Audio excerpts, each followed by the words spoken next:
Selamat pagi Bapak Ibu.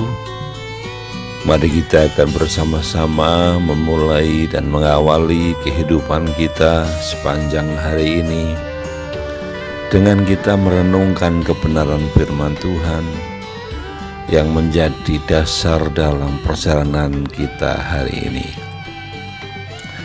Renungan kita pagi hari ini diberi tema kesetiaan Tuhan terhadap janjinya bagian 2. Nats pembacaannya diambil dari Kejadian 16 ayat 1 sampai 16. Tetapi kita akan merenungkan juga dari Pengkhotbah pasal 11 ayat yang kelima.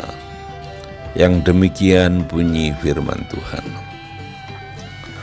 Sebagaimana engkau tidak mengetahui jalan angin dan tulang-tulang dalam rahim seorang perempuan yang mengandung, demikian juga engkau tidak mengetahui pekerjaan Allah yang melakukan segala sesuatu.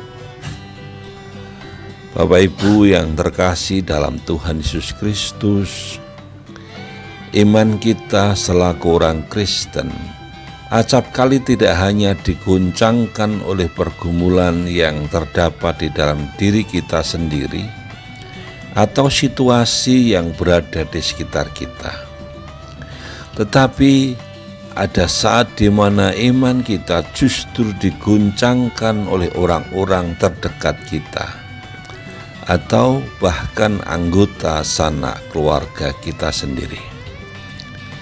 Jika kemarin kita sudah melihat kondisi saat Abraham ragu-ragu terhadap firman Tuhan atau cara Tuhan dalam menepati janjinya, maka hari ini kita akan membaca bagian yang diberikan Sarai, istrinya, daripada permintaan petunjuk Tuhan. Mengingat umur mereka yang sudah sangat lanjut, Sarai dan Abraham mengira bahwa keturunan Abraham akan diberikan lewat wanita lain. Sebab itu Sarai menyarankan Abraham untuk tidur dengan budaknya Hagar. Itu dapat kita lihat di dalam Kejadian 16 ayat yang kedua. Agar memperoleh keturunan, Abraham mendengarkan perkataan Sarai. Itu ayat yang ketiga. Lalu Hagar mengandung dan melahirkan Ismail ayat 4 dan 11. Di renungan kemarin kita telah membaca bagaimana keraguan Abraham dijawab Tuhan secara langsung dengan berbagai cara yang luar biasa. Tetapi kali ini Abraham menyetujui saran daripada Sarai dan ia mengambil tindakan tanpa bertanya pada Tuhan. Hal indah dari bacaan ini adalah walau Abraham telah gagal untuk taat kepada Tuhan, tetapi Tuhan tidak pernah gagal dalam memenuhi janjinya.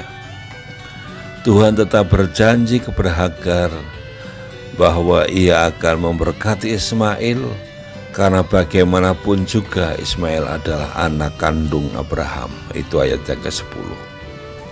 Terkadang dalam pergumulan kehidupan kita sebagai seorang yang percaya, kita seringkali mengambil keputusan dan bersandar pada pemikiran sendiri.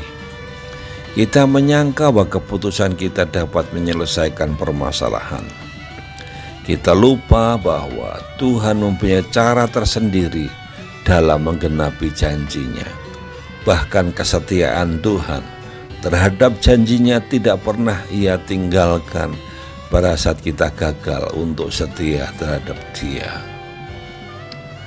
Kita manusia yang terbatas, karena itu sangat tepat jika kita memiliki sikap yang mau selalu bertanya dan bergantung pada hikmat Allah, supaya kita tetap bersandar kepada Tuhan dalam segala kondisi pergumulan hidup kita. Kita mencari apa yang rencana Tuhan atas hidup kita sehingga kita boleh tetap menjadi anak Tuhan yang taat dan berserah. Maka itu, mari kita terus melibatkan Tuhan dalam setiap langkah kehidupan kita. Ketika kita melakukan kesalahan, Tuhan itu penuh belas kasihan. Dia akan tetap peduli dan Dia akan terus menuntun kehidupan kita sampai kita hidup di dalam kebenarannya. Mari kita akan berdoa.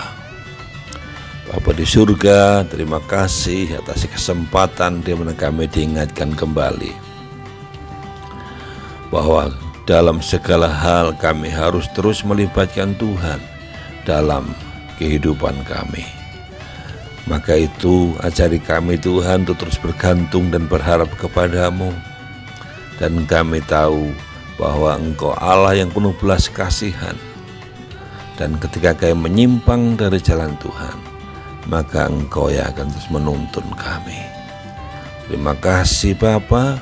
Kami serahkan aktivitas kami hari ini di dalam nama Tuhan Yesus. Haleluya. Amin. Selamat beraktivitas. Mari kita terus libatkan Tuhan, agar kita terus dipimpin, disertai dan dituntunnya. Haleluya. Amin.